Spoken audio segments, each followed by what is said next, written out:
नमस्कार साथियों, चाणक्य गुरु digital platform पे आपका हार्दिक अभिनंदन और स्वागत है। दोस्तों, पिछली क्लास में हमने सर्वोच्च न्यायालय की बात की। संपूर्ण सर्वोच्च न्यायालय, उसमें सर्वोच्च न्यायालय का गठन, भारत में न्यायपालिका की विशेषता, सर्वोच्च न्यायालय का क्षेत्राधिकार और कुछ मुख्य न्यायाधीशों के बारे में हमने बात की।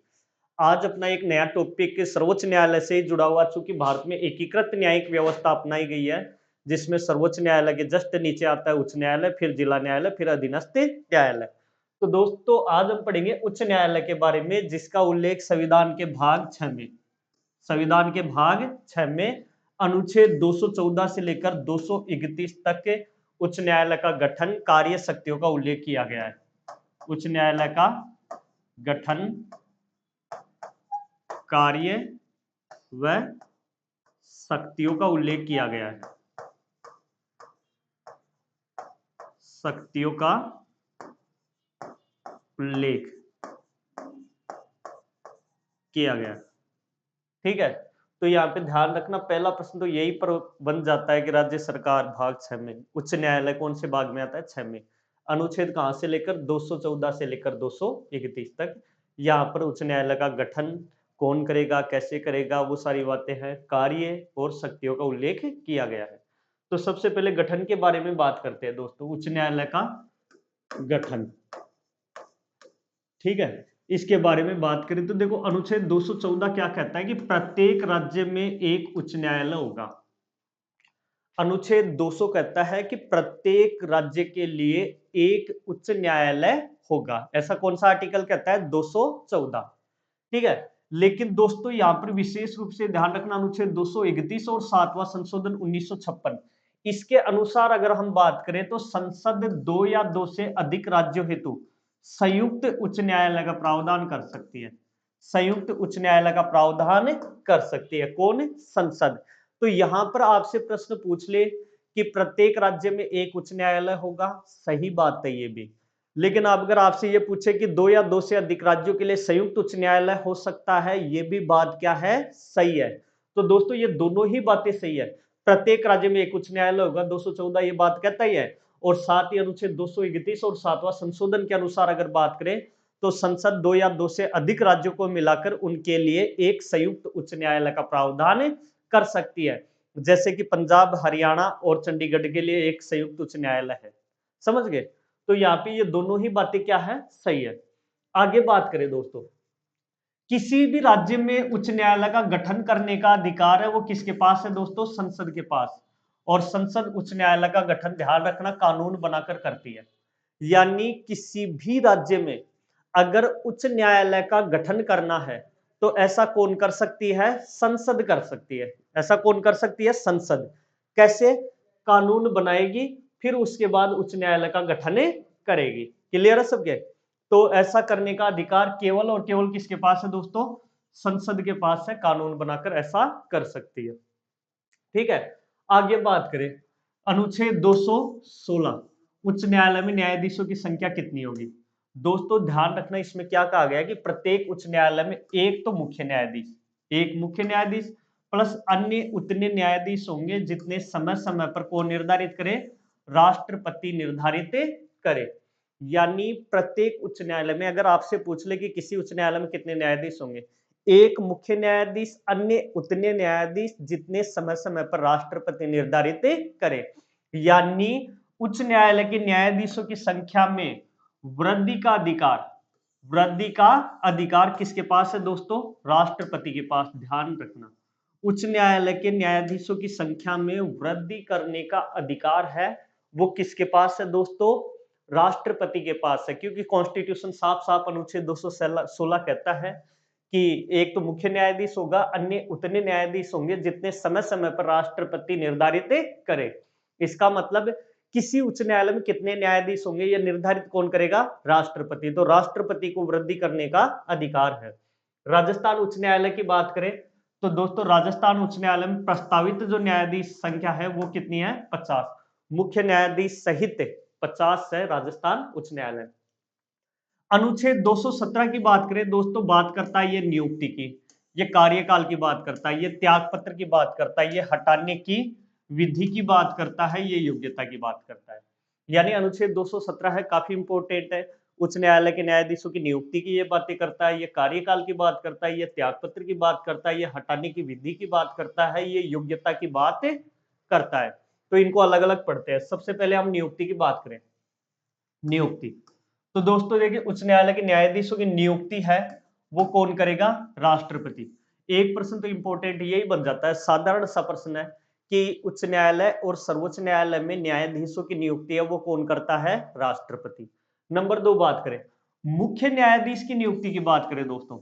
मुख्य न्यायाधीश की नियुक्ति राष्ट्रपति, ध्यान रखना, किस किस की सलाह लेगा? एक तो भारत के सुप्रीम कोर्ट के मुख्य न्यायाधीश की, और प्लस उस राज्य के राज्यपाल की सलाह लेगा। यानी मुख्य न्यायाधीश की नियुक्ति की बात करें, हाई कोर्ट के सीजे की नियुक्ति की बात करें, तो ये नियुक्ति कौन करता है? राष्ट्रपति करता है। कौन करता है दोस्तों? राष्ट्रपति। लेकिन ध्यान रखना, राष्ट्रपति सलाह लेगा। सलाह लेगा कितने व्यक्तियों की? 2 व्यक्तियों की। एक तो भारत का मुख्य न्यायाधीश, भारत का मुख्य न्यायाधीश, मुख्य न्यायाधीश, और संबंधित राज्य के राज्यपाल, राज्यपाल, इनकी सलाह लेगा और फिर मुख्य न्यायाधीश की नियुक्ति करेगा। ठीक है, तो यहाँ पे देखना, अगर हाई कोर्ट में मुख्य न्यायाधीश की नियुक्ति कौन करता है दोस्तों? राष्ट्रपति करता है। लेकिन राष्ट्रपति किसकी सलाह लेगा? भारत के मुख्य न्यायाधीश और राज्यपाल की सलाह लेकर फिर राष्ट्रपति हाई कोर्ट में मुख्य न्यायाधीश की नियुक्ति करेगा। अन्य न्यायाधीशों की बात करें तो दोस्तों, अन्य न्यायाधीशों की नियुक्ति भी उच्च न्यायालय के न्यायाधीशों की, उच्च न्यायालय के न्यायाधीश की सलाह लेगा, मुख्य न्यायाधीश की सलाह लेगा, मुख्य न्यायाधीश की सलाह लेगा। ठीक है, तो यहां पे देखो, हाई कोर्ट के अन्य न्यायाधीश की बात करें, अन्य न्यायाधीश की नियुक्ति की बात करें, तो दोस्तों ये कौन करता है? राष्ट्रपति करता है। कौन करता है? राष्ट्रपति ही करता है। लेकिन किसकी सलाह लेगा? यहां पे सलाह की बात करें तो 3 की सलाह लेगा। एक तो सुप्रीम कोर्ट, सुप्रीम कोर्ट के चीफ जस्टिस की, और दूसरी सलाह लेगा हाई कोर्ट, उस राज्य के हाई कोर्ट के चीफ जस्टिस की, और तीसरी बात करें दोस्तों राज्यपाल की, राज्यपाल की। तो यहां पे देखो, नियुक्ति से संबंधित बात करें, मैं एक बार फिर से समझा देता हूं।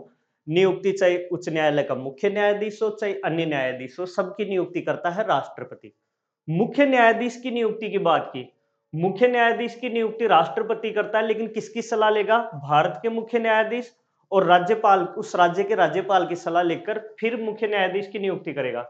जबकि अन्य न्यायाधीशों की नियुक्ति की बात करें, राष्ट्रपति करता है, लेकिन 3 लोगों की सलाह लेता है। एक तो भारत के मुख्य न्यायाधीश, दूसरा हाई कोर्ट का मुख्य, उस राज्य का हाई कोर्ट है उसका मुख्य न्यायाधीश, और तीसरा उस राज्य का राज्यपाल। इनकी सलाह लेकर अन्य न्यायाधीशों की नियुक्ति करता है। दोस्तों कार्यकाल की बात करें तो कार्यकाल इनका होता है 62 वर्ष की आयु तक यह पद धारण करते हैं। सुप्रीम कोर्ट के न्यायाधीश तो 65 वर्ष तक धारण करते हैं, जबकि हाई कोर्ट के न्यायाधीश है वो 62 वर्ष तक पद पर बने रहते हैं।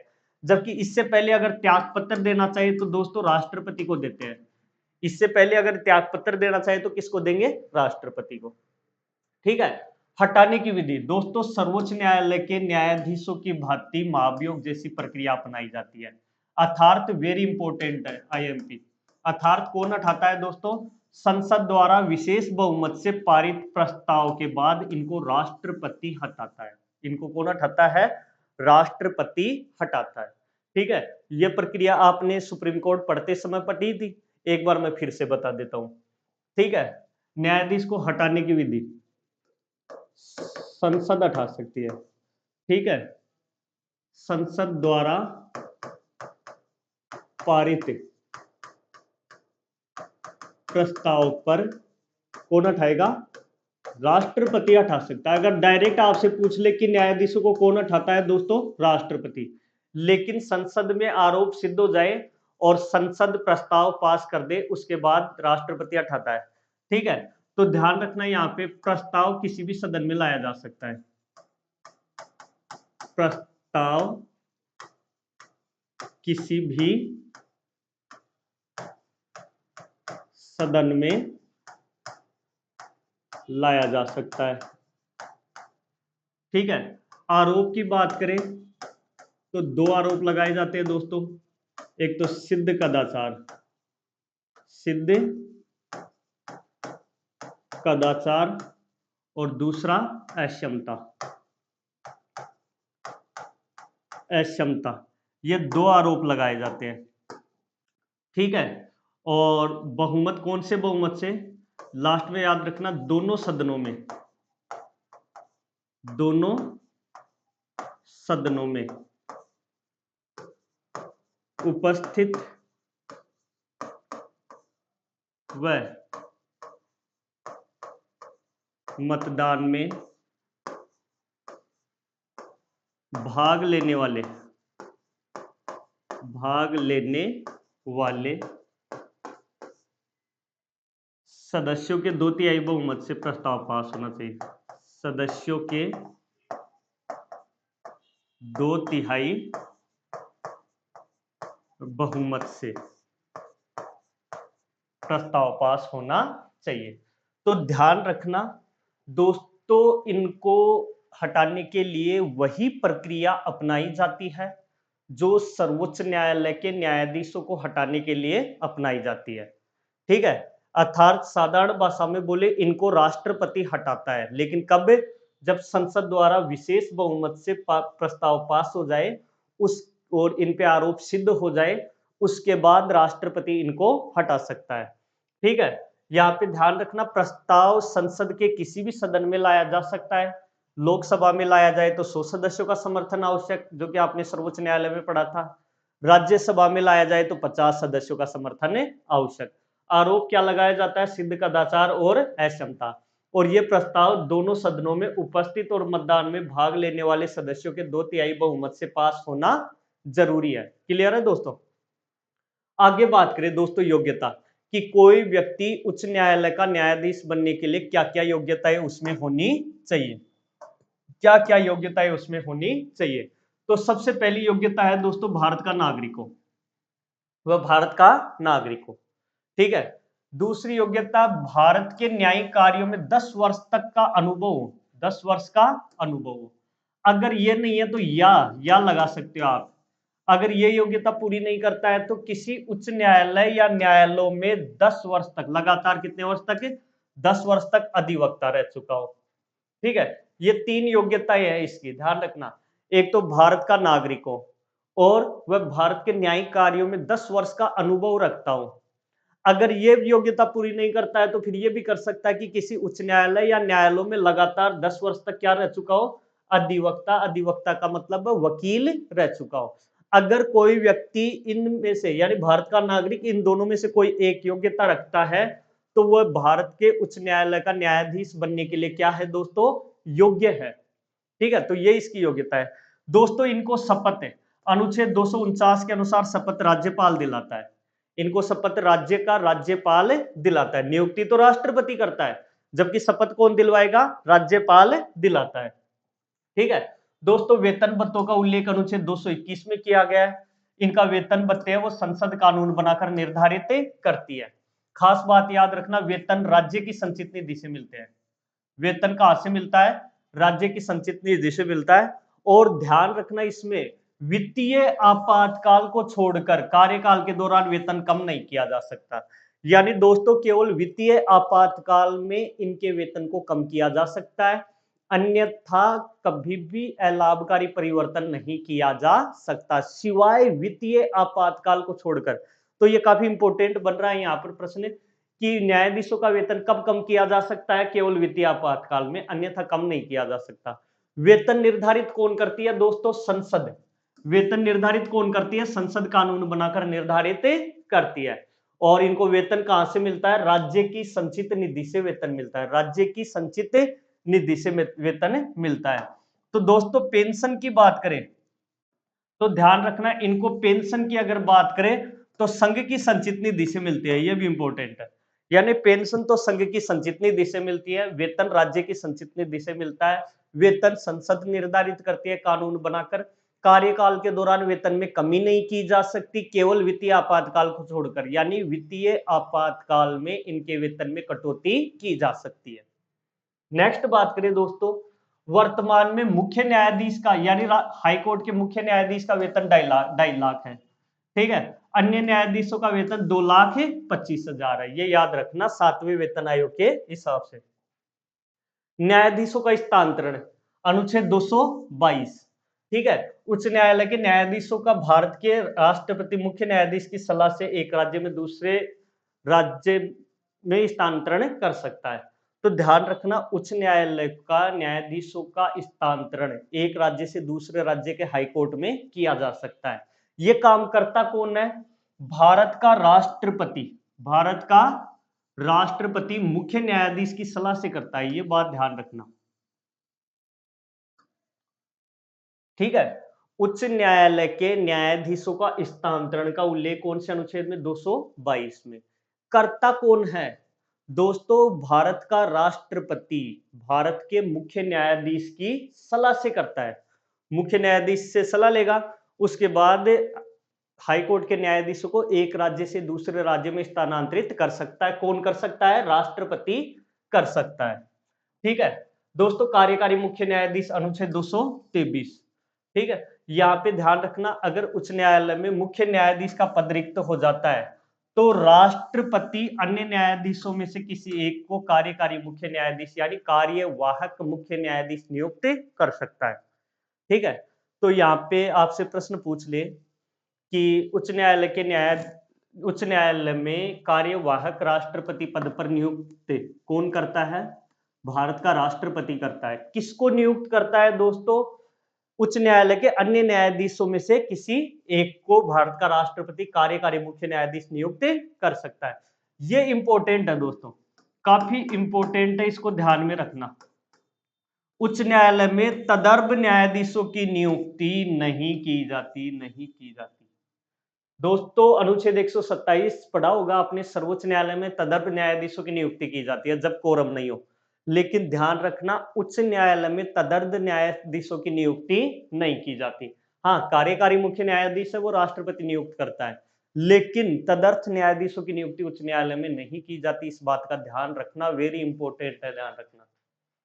नेक्स्ट बात करें दोस्तों उच्च न्यायालय का कार्य और क्षेत्राधिकार की, तो सबसे पहला है प्रारंभिक या मौलिक क्षेत्राधिकार। प्रारंभिक या मौलिक क्षेत्राधिकार दोस्तों देखिए, ऐसे मामले जिनकी सुनवाई जिला न्यायालय में नहीं की जाती, केवल डायरेक्ट उच्च न्यायालय में की जाती है।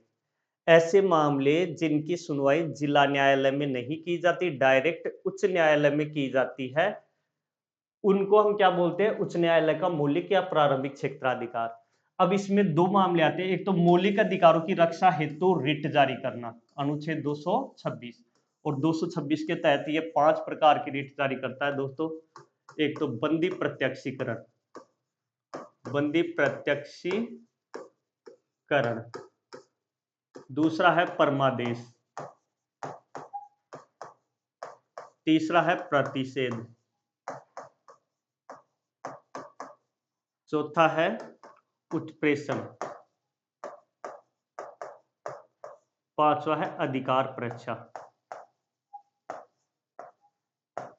अधिकार परीक्षा, ठीक है। तो अगर किसी नागरिक के मूल अधिकारों का हनन होता है तो ध्यान रखना, नागरिक है डायरेक्ट उच्च न्यायालय में जा सकते हैं। अनुच्छेद 226 के तहत उच्च न्यायालय 5 प्रकार की रिट जारी करता है। इसके अलावा दोस्तों संविधान की व्याख्या संबंधी मामलों पे कोई भी प्रश्न है तो जिला न्यायालय में उन पे सुनवाई नहीं होती, डायरेक्ट कहां पर होती है? उच्च न्यायालय में सुनवाई होती है। तो ये दो तो इसके मौलिक क्षेत्राधिकार में आते हैं। इसके अलावा क्षेत्राधिकार की बात करें दोस्तों, अपीलीय क्षेत्राधिकार, यानी उच्च न्यायालय अपने अधिकार क्षेत्र में आने वाले जिला न्यायालयों के खिलाफ दीवानी मामलों में, फौजदारी मामलों में, राजस्व मामलों में अपील पर सुनवाई कर सकता है। यानी उच्च न्यायालय अपीलीय क्षेत्राधिकार का मतलब है, जैसे राजस्थान उच्च न्यायालय है, इसके अधिकार क्षेत्र में सभी 33 जिला न्यायालय आते हैं, तो इन जिला न्यायालयों के खिलाफ अपील पर सुनवाई कर सकता है। यानी अपने अधिकार क्षेत्र में आने वाले सभी जिला न्यायालयों के खिलाफ दीवानी मामलों में, फौजदारी मामलों में, राजस्व मामलों में अपील पर सुनवाई कर सकता है। और राजस्व मामलों में अपील का अंतिम न्यायालय है, ध्यान रखना। राजस्व मामलों में अपील का क्या है? उच्च न्यायालय अंतिम न्यायालय है। यानी राजस्व मामले हैं, उनसे संबंधित उच्च न्यायालय कोई फैसला सुना देता है तो वो अंतिम माना जाता है। सर्वोच्च न्यायालय में उसकी अपील नहीं की जाती अगर विधि से संबंधित प्रश्न उसमें निहित नहीं है। अगर विधि का कोई मामला है तो सर्वोच्च न्यायालय में अपील की जा सकती है, अन्यथा नहीं। तो राजस्व मामलों में अपील का यह अंतिम न्यायालय है। इसके अलावा बात करें, तीसरा इसका क्षेत्राधिकार है दोस्तों, अधीनस्थ न्यायालयों का निरीक्षण, अनुच्छेद 227 वेरी इंपॉर्टेंट है। अनुच्छेद इंपॉर्टेंट है, ध्यान रखना। उच्च न्यायालय है अपने अधिकार क्षेत्र में आने वाले सभी जिला न्यायालयों का अधीनस्थ न्यायालयों पर नियंत्रण रखता है, निरीक्षण करता है, अधीक्षण करता है।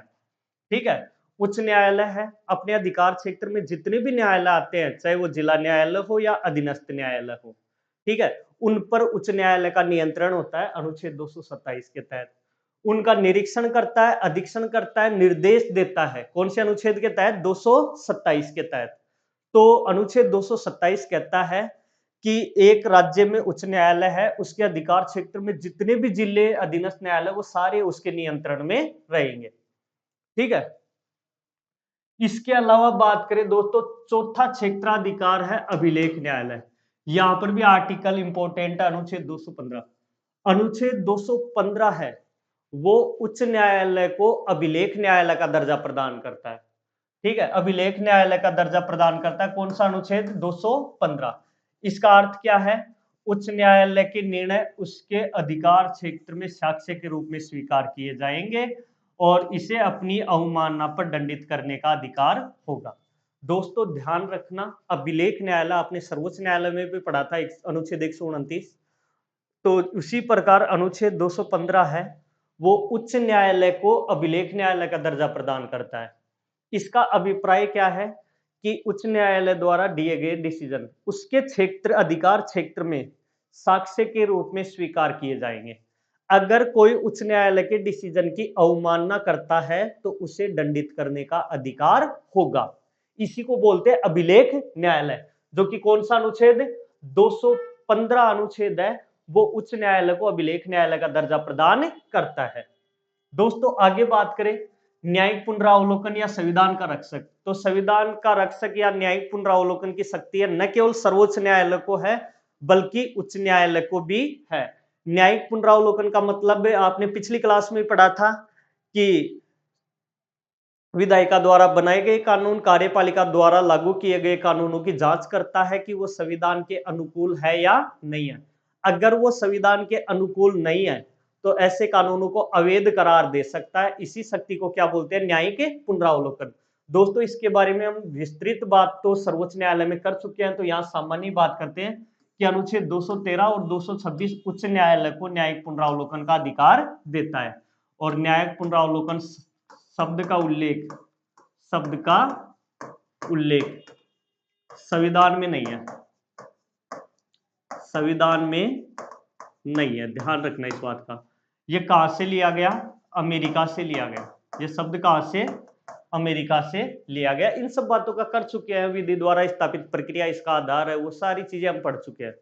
तो न्यायिक पुनरावलोकन का अर्थ क्या है? न्यायिक पुनरावलोकन की शक्ति किसको प्राप्त है? आपसे ये भी पूछा जा सकता है कि कौन कौन सा न्यायालय न्यायिक पुनरावलोकन का प्रयोग करता है। तो एक तो सर्वोच्च न्यायालय और दूसरा उच्च न्यायालय। ठीक है दोस्तों, तो यहाँ पे ये दो अनुच्छेद उच्च न्यायालय को, जबकि अनुच्छेद 13 है, अनुच्छेद 131, अनुच्छेद 32 है, 131, 132, 133 है, ये सर्वोच्च न्यायालय को अधिकार देते हैं। नेक्स्ट बात करें दोस्तों भाषा का प्रयोग। अनुच्छेद 348 क्या कहता है कि सर्वोच्च और उच्च न्यायालय की सभी कार्यवाही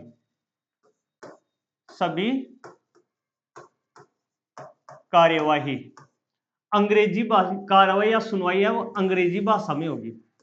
अनुच्छेद 348 के अनुसार उच्च न्यायालय और जिला न्यायालय, उच्च न्यायालय और सर्वोच्च न्यायालय है, उसकी सभी कार्रवाई और सुनवाई है वो अंग्रेजी भाषा में होगी। नेक्स्ट बात करें, राज्य का राज्यपाल, राज्य का राज्यपाल राष्ट्रपति की पूर्व अनुमति से, राष्ट्रपति की पूर्व अनुमति से अंग्रेजी के अतिरिक्त अन्य भाषा के प्रयोग की अनुमति प्रदान कर सकता है। अगर मान लीजिए अंग्रेजी के अतिरिक्त किसी अन्य भाषा में सुनवाई करनी है तो इसकी अनुमति कौन देगा दोस्तों? राज्यपाल। लेकिन वो पहले किसकी अनुमति लेगा? राष्ट्रपति की अनुमति। काफी इंपोर्टेंट है, बहुत ज्यादा इंपोर्टेंट, ध्यान रखना। अनुच्छेद 348 सर्वोच्च और उच्च न्यायालय का काम किस भाषा में होगा, इस बात का उल्लेख करता है। क्लियर है पहली बात। अब सर्वोच्च और उच्च न्यायालय की सभी कार्रवाई किस भाषा में होगी? अंग्रेजी में। नेक्स्ट बात करें, किसी उच्च न्यायालय में अंग्रेजी के अतिरिक्त किसी और भाषा में कार्रवाई करनी है तो इसकी अनुमति कौन देगा दोस्तों? राष्ट्रपति से अनुमति लेकर राज्यपाल इसकी अनुमति देगा, राज्यपाल इसकी अनुमति देगा। लेकिन पहले किससे अनुमति लेगा? राष्ट्रपति से अनुमति लेगा। ठीक है दोस्तों। नेक्स्ट बात करें लोक अदालत। देखो लोक अदालत ये भी काफी अच्छा टॉपिक है। अब इसमें ध्यान देना, संसद के द्वारा एक कानून बनाया गया था, विधिक सेवा प्राधिकरण अधिनियम 1987 के तहत इसमें संशोधन किया गया था 2000 में। संसद द्वारा लोक अदालतों की स्थापना का प्रावधान किया गया। यानी संसद ने एक कानून बनाया, विधिक सेवा प्राधिकरण अधिनियम 1987, जिसमें 2000 में संशोधन भी किया गया था।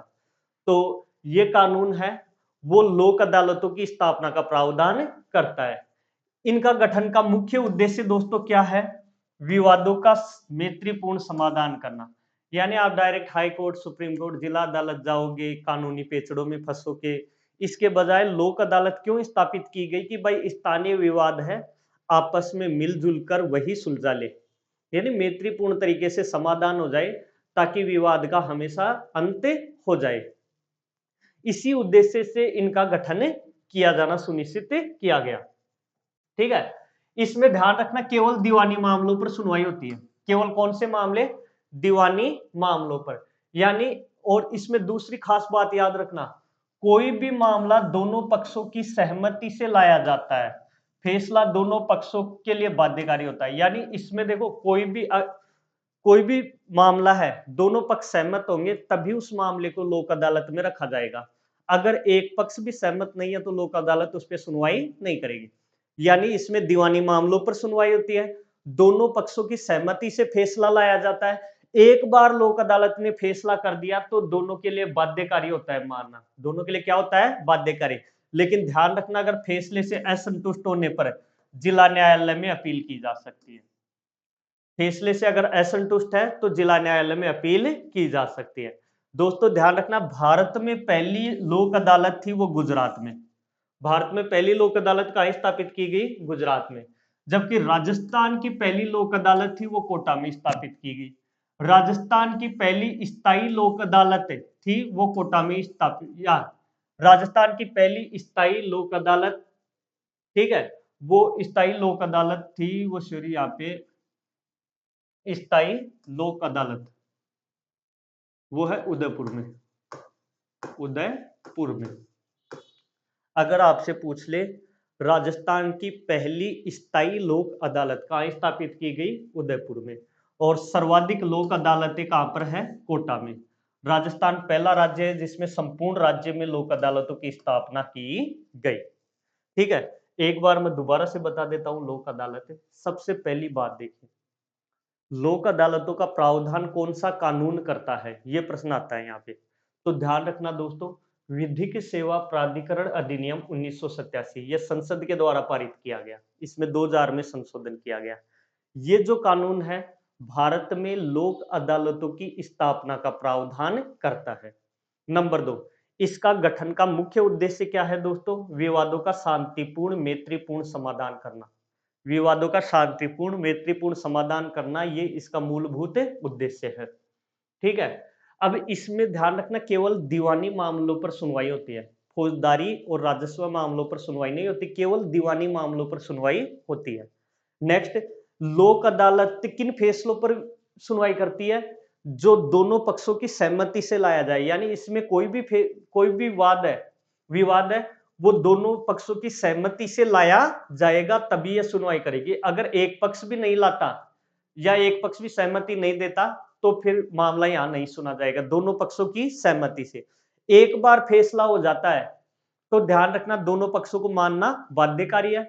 लेकिन अगर कोई पक्ष असंतुष्ट है फैसले से तो वो जिला न्यायालय में इसकी अपील कर सकता है।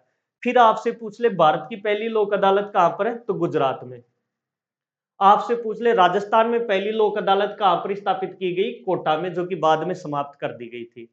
आपसे पूछ ले राजस्थान में पहली स्थायी लोक अदालत कहां पर स्थापित की गई, तो उदयपुर में। आपसे पूछ ले राजस्थान में सबसे ज्यादा लोक अदालतें कहां पर है, तो दोस्तों कोटा में है। ठीक है, राजस्थान पहला राज्य है जहां पर प्रत्येक जिले में लोक अदालतों की स्थापना की गई। राजस्थान पूरे देश का पहला राज्य है जहां संपूर्ण राज्य में लोक अदालतों की स्थापना की गई। क्लियर है दोस्तों। नेक्स्ट बात करें भारत में उच्च न्यायालय का सर्वप्रथम गठन। ठीक है, अब हम फैक्ट की बातें करते हैं यहां पे दोस्तों। तो देखो सबसे पहले 1862 में कलकत्ता, बंबई और मद्रास में उच्च न्यायालय का गठन किया गया। सबसे पहले भारत में अगर उच्च न्यायालय के गठन की बात करें तो 1862 में कलकत्ता, बंबई और मद्रास में उच्च न्यायालय का गठन किया गया। भारत में कुल उच्च न्यायालयों की संख्या की बात करें तो वर्तमान में 25 है। 25वां कौन सा है दोस्तों, आंध्र प्रदेश, जो 1 जनवरी 2019 को बनाया गया। 25वां उच्च न्यायालय कौन सा है, आंध्र प्रदेश, ये अमरावती में है। आंध्र प्रदेश की राजधानी है अमरावती, जिसमें 1 जनवरी 2019 को गठित किया गया। ठीक है, दिल्ली व जम्मू कश्मीर केंद्र शासित प्रदेश का अपना उच्च न्यायालय, यानी भारत में 2 केंद्र शासित प्रदेश ऐसे हैं जिसका खुद का उच्च न्यायालय है। एक तो दिल्ली और दूसरा है जम्मू कश्मीर। बाकी किसी भी केंद्र शासित प्रदेश में उच्च न्यायालय नहीं है, वो किसी न किसी दूसरे उच्च न्यायालय से अटैच है। ठीक है, केवल दिल्ली और जम्मू कश्मीर ही ऐसे केंद्र शासित प्रदेश है जिनका अपना उच्च न्यायालय है। नेक्स्ट बात करें, सर्वाधिक न्यायाधीश की संख्या दोस्तों इलाहाबाद उच्च न्यायालय में है, जिनकी संख्या है 9, 109। यानी आपसे पूछ ले सबसे ज्यादा न्यायाधीश कौन से उच्च न्यायालय में है, तो इलाहाबाद उच्च न्यायालय में इनकी संख्या 109। जबकि अगर सबसे कम न्यायाधीशों की संख्या वाला उच्च न्यायालय की बात करें तो वो है त्रिपुरा, मेघालय, मणिपुर। ठीक है, इनमें प्रत्येक में न्यायाधीशों की संख्या 2 है, एक मुख्य न्यायाधीश, एक अन्य न्यायाधीश। इन तीनों का गठन था वो मार्च 2013 में किया गया था। इन तीनों का गठन कब किया गया, मार्च 2013 में। इन तीनों उच्च न्यायालयों की न्यायाधीश की संख्या सबसे कम है, मात्र 2, एक मुख्य न्यायाधीश, एक अन्य न्यायाधीश। दोस्तों राजस्थान उच्च न्यायालय, भारत में उच्च न्यायालय की बात करें, भारत में संयुक्त उच्च न्यायालय, भारत में संयुक्त उच्च न्यायालयों की बात करें तो देखो एक तो बॉम्बे उच्च न्यायालय, बॉम्बे उच्च न्यायालय, इसके अधिकार क्षेत्र में कौन कौन आते हैं, गोवा आता है, दादरा नगर हवेली आती है, दमन और दीव आता है, महाराष्ट्र आता है। यानी बॉम्बे उच्च न्यायालय एक संयुक्त उच्च न्यायालय है। और आपने अनुच्छेद 231 में पढ़ा था कि संसद 2 या 2 से अधिक राज्यों को मिलाकर संयुक्त उच्च न्यायालय बना सकती है। तो एक तो है बॉम्बे उच्च न्यायालय, जिसमें गोवा, दादरा नगर हवेली, दमन और दीव, महाराष्ट्र आते हैं। कलकत्ता उच्च न्यायालय है दूसरा, जिसमें पश्चिम बंगाल आ जाता है दोस्तों, अंडमान निकोबार द्वीप समूह आता है। एक है गुवाहाटी उच्च न्यायालय, इसके अधिकार क्षेत्र में सर्वाधिक राज्य आते हैं। गुवाहाटी उच्च न्यायालय है, इसके बारे में खास है, इसके अधिकार क्षेत्र में सबसे ज्यादा राज्य आते हैं। और सबसे ज्यादा राज्य कौन, ठीक है, तो इस सबसे ज्यादा राज्य देखो असम आता है, सिक्किम आता है, नागालैंड आता है, नागालैंड आता है। ठीक है, असम आता है, सिक्किम आता है, नागालैंड आता है, और इसके अलावा अरुणाचल प्रदेश आता है, अरुणाचल प्रदेश आता है। ठीक है, तो ये इसके अधिकार क्षेत्र में आते हैं। तो आपसे पूछ ले सबसे ज्यादा अधिकार क्षेत्र में या सबसे ज्यादा अधिकार क्षेत्र वाला उच्च न्यायालय कौन सा है, गुवाहाटी उच्च न्यायालय। इसके अधिकार क्षेत्र में असम, सिक्किम, नागालैंड, अरुणाचल प्रदेश, ये सारे राज्य आते हैं। इसके अलावा बात करें दोस्तों, केरला उच्च न्यायालय भी संयुक्त उच्च न्यायालय, जिसमें केरल और लक्षद्वीप शामिल है। मद्रास उच्च न्यायालय भी संयुक्त उच्च न्यायालय जिसमें तमिलनाडु और पांडिचेरी शामिल है। छत्तीसगढ़ चंडीगढ़ उच्च न्यायालय, इसमें पंजाब, हरियाणा और चंडीगढ़, ठीक है। इसके अलावा जम्मू कश्मीर उच्च न्यायालय है, उसमें जम्मू कश्मीर और लद्दाख आता है, जम्मू कश्मीर और लद्दाख आता है, ठीक है, जम्मू कश्मीर और लद्दाख आता है। तो ये ध्यान में रखा। जम्मू तो भारत में अगर आपसे पूछ ले टोटल संयुक्त क्षेत्राधिकार वाले संयुक्त उच्च न्यायालयों की संख्या टोटल कितनी है? 7। इनके अधिकार क्षेत्र में कौन कौन आता है वो सारी बातें आपको याद रखनी है। अब दोस्तों बात करते हैं हम राजस्थान उच्च न्यायालय की। राजस्थान उच्च न्यायालय की स्थापना थी वो 29 अगस्त 1949। राजस्थान उच्च न्यायालय की स्थापना 29 अगस्त 1949। इसका उद्घाटन था दोस्तों सवाई मान सिंह द्वितीय द्वारा किया गया, सवाई मान सिंह सेकंड द्वारा इसका उद्घाटन किया गया। इसका मुख्यालय जोधपुर, जिसको विधिक राजधानी भी बोलते हैं, ठीक है, मुख्यालय कहां पर है? जोधपुर में। इसकी खंडपीठ दोस्तों जयपुर में है, जो स्थायी रूप से कब से है? स्थायी कब बनाई गई? 1977 से। 1977 से ये स्थायी है। इसकी खंडपीठ जयपुर में, जो 1977 से क्या है? स्थायी।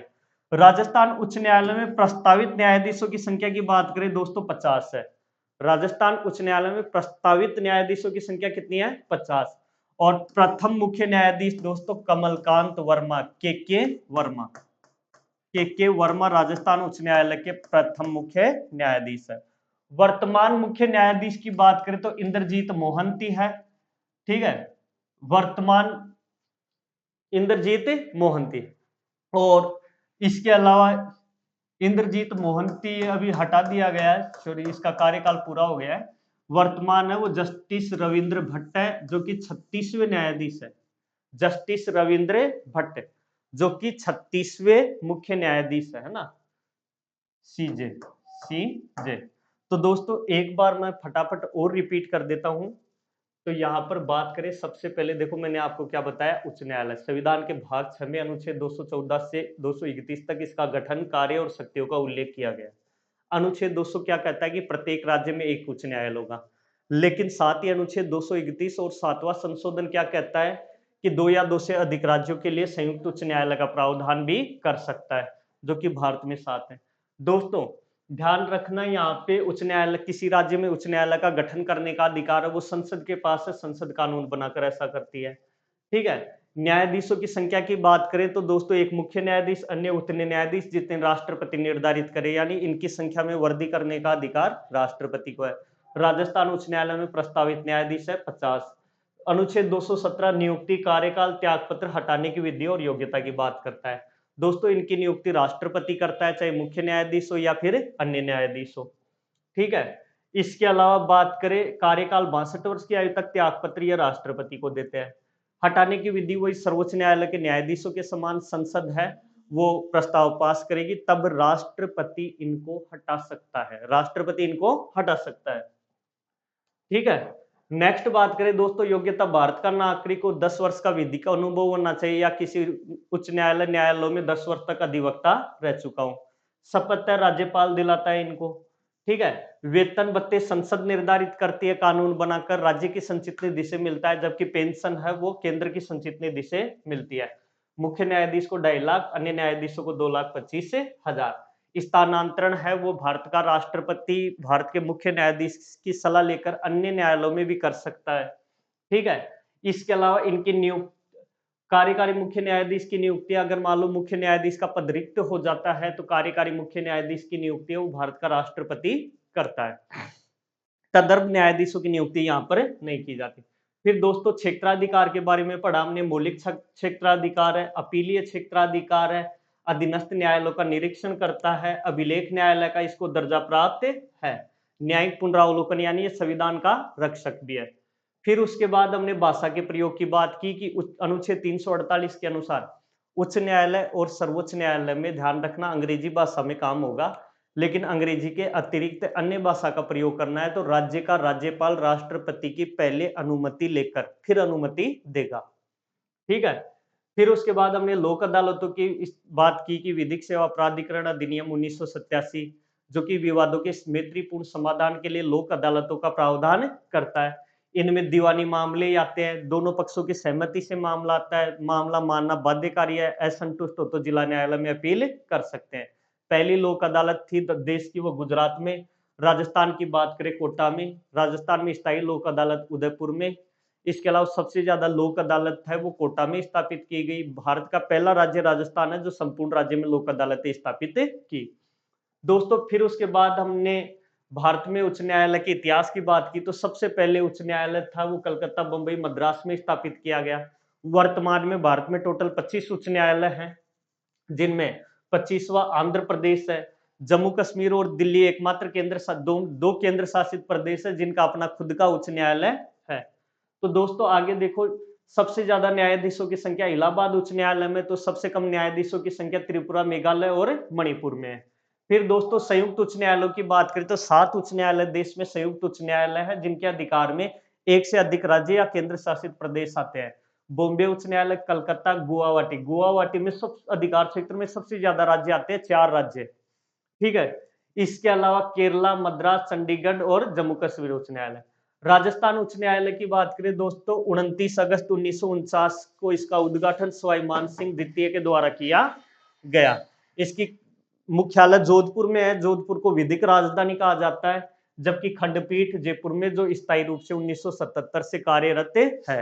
प्रस्तावित न्यायाधीशों की संख्या 50 है। पहला मुख्य न्यायाधीश कमलकांत वर्मा, वर्तमान मुख्य न्यायाधीश रविंद्र भट्ट 36वें नंबर के।